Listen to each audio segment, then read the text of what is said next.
सवाल नंबर 2 है, बोल रहा है आकृति 3.14। आकृति तुमको पुस्तक में दी रहेगी, ये वाली आकृति दिख रही है तुमको, ये दिख रही, देखो 3.14 पड़ेगी, ठीक है। पहला बोल रहा है हमको, प्रश्न बोल रहा है बी के निर्देशांक। मैंने पुराने वीडियो में पूरे अक्षरों के बता दिया तुमको, थोड़ी डेफिनेशन दे दिया, बेसिक जानकारी। अब इसको समझो। आकृति 3.14 को बताइए, लिखिए। तो बी के निर्देशांक ये तुमको ऑलरेडी बना बनाया मिलेगा, ठीक है, ऑलरेडी तुमको बना बनाया मिलेगा। और करना क्या है, इस चित्र को देखकर तुम्हें ये सारी चीजें लिखना है। बहुत सरल है, 2 3 4 नंबर के प्रश्न आते हैं इसमें आराम से। 1 नंबर तो ऑलरेडी मिल जाएगा, मूल बिंदु के निर्देशांक 0 0 होते हैं, ठीक है। दूसरा, पहला बोल रहा है बी के निर्देशांक। बी के निर्देशांक का मतलब होता है, बी बिंदु कहां पर, ये दिख रहा है ना। तो बी के निर्देशांक यहाँ तुमको दिख रहे हैं। तो बी के निर्देशांक क्या होंगे, एक होगा -5 और एक होगा +2, ठीक है। प्लस पहले माइनस वाली वैल्यू क्यों लिखूं मैंने, क्योंकि पहले x आता है उसके बाद y आता है, तो x की चीज पहले लिखेंगे फिर y।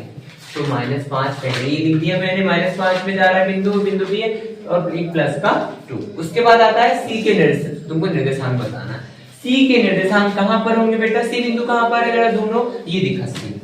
पहले प्लस की वैल्यू मतलब पहले x वाली चीज लिखेंगे फिर y वाली, तो +5 और -5। उसके बाद आता है अगला प्रश्न, तीसरा। निर्देशांक -3 और -5 द्वारा पहचाना गया बिंदु कौन सा है। तो बिंदु बस पहचाना से बिंदु का नाम लिखना। तो कहां दिख रहा है माइनस, कहां होता है, इस वाले अक्ष में होता है। माइनस वाला कहां, तृतीय अक्ष में होता है। तो बिंदु क्या हो जाएगा, ई हो जाएगा। क्या हो जाएगा, बिंदु ई हो जाएगा। उसके बाद आता है निर्देशांक 2 और -4 द्वारा पहचाना गया बिंदु। देखो एक प्लस का और एक माइनस का कौन से अक्ष प्राप्त होता है, चतुर्थ अक्ष में। तो उत्तर क्या हो जाएगा तुम्हारा कि 1 2 कहां पर है, 2 और 4 कहीं दिख रहा है क्या, मैंने उतारा नहीं 2 और 4 क्या, नहीं। जी बिंदु कहां दिख रहा है, ये दिख रहा है जी में। यहाँ उतारना था मेरे को 2, क्या उतारना था बेटा, 1 उतारना था मेरे को, 2 उतारना था, 2 और -4 उतारना था, 2 और -4। अब इसके बाद डी का भुज मतलब क्या होता है, भुज का मतलब होता है x, कोटि का मतलब होता है y।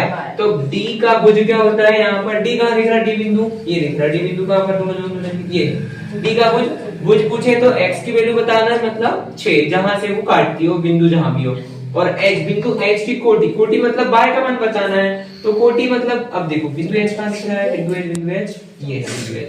तो हमें सिर्फ यहाँ पर कोटि का मान बताना है, मतलब y का मान। तो y किधर है, नीचे, तो -3 बस आएगा। बिंदु L के हमको निर्देशांक बताना है। बिंदु L कहां पर है, बिंदु L कहां दिख रहा है, ये है बिंदु L।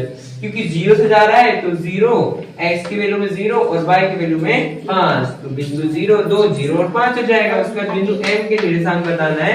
तो बिंदु M के निर्देशांक हो जाएंगे, बिंदु M कहां पर, ये है बिंदु M -3, क्योंकि पहले x की वैल्यू लिखेंगे, उसके बाद 0 है तो 0, ये खत्म हो गया।